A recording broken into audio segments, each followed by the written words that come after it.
Bonjour, je m'appelle Julien Finelteri et avec Théo Chépins en voix off, Bonjour. nous sommes en deuxième année de BUT GE2I à l'IUT de Toulon à la Garde.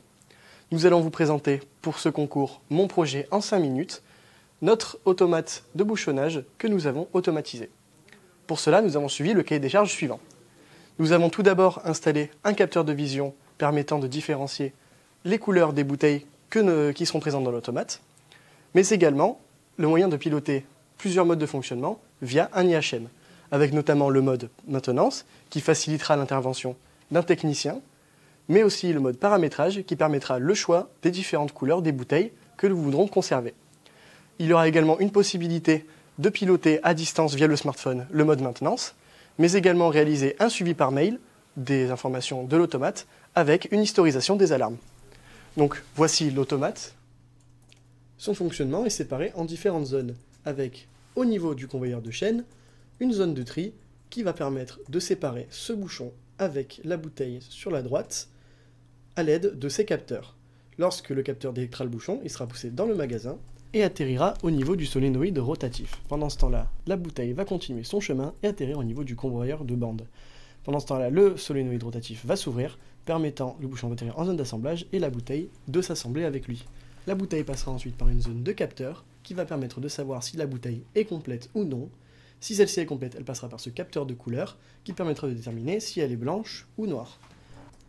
Elle va ensuite atterrir dans la zone d'éjection. Si la bouteille n'est pas complète ou pas désirée par le programme en fonction de sa couleur, elle sera éjectée. Sinon, elle atterrira en zone de dépôt. Ce mode de fonctionnement peut être piloté grâce à l'IHM.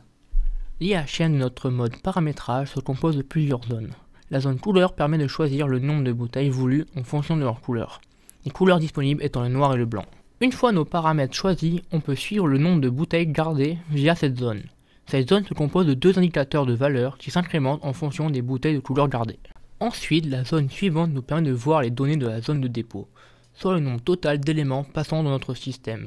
Ici, on peut voir qu'on a une bouteille gardée et 2 pièces partant au rebut, soit un total de 3 éléments vus par notre système. Cette IHM donne accès à des options supplémentaires. Cette partie nous donne la date précise du dernier arrêt d'urgence enclenché. Ce bouton permet d'envoyer un mail avec les informations de la zone dépôt. Et celui-ci nous fait basculer dans le mode maintenance expliqué après l'exemple qui suit.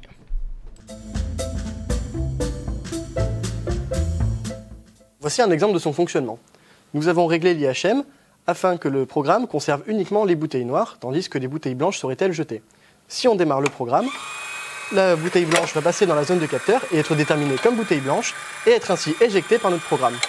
Tandis que la bouteille noire qui va être assemblée sera considérée comme bouteille noire et donc conservée par notre programme. Elle atterrira donc en zone de dépôt. En cas de problème, on peut appuyer sur l'arrêt d'urgence.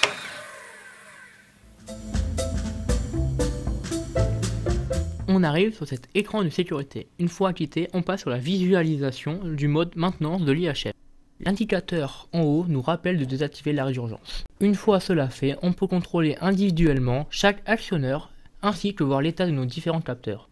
Ceci étant lu directement depuis l'automate. La zone suivante nous montre l'état de nos capteurs. Ceux-ci s'allument lorsque les capteurs changent d'état. Par exemple, ces deux voyants s'allument correspondant à la zone des capteurs de l'automate.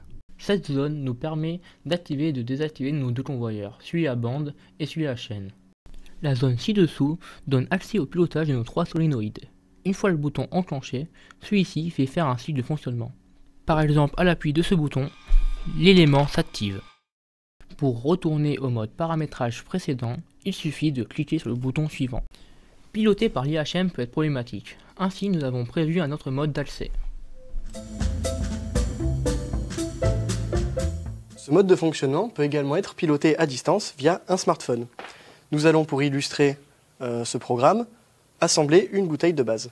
Pour cela, nous allons d'abord activer le solénoïde de tri pour mettre le bouchon dans le magasin. Ensuite, activer le solénoïde rotatif afin de le mettre dans la zone d'assemblage. Activer le convoyeur à bande pour assembler la bouteille. La bouteille est maintenant assemblée grâce à notre pilotage du mode maintenance à distance. En fin de journée, notre automate va nous envoyer des mails pour savoir où en est la production, avec notamment les bouteilles totales et les bouteilles au rebut, comme le mail ici. Alors merci à tous de nous avoir écoutés pour cette vidéo et pour ce projet.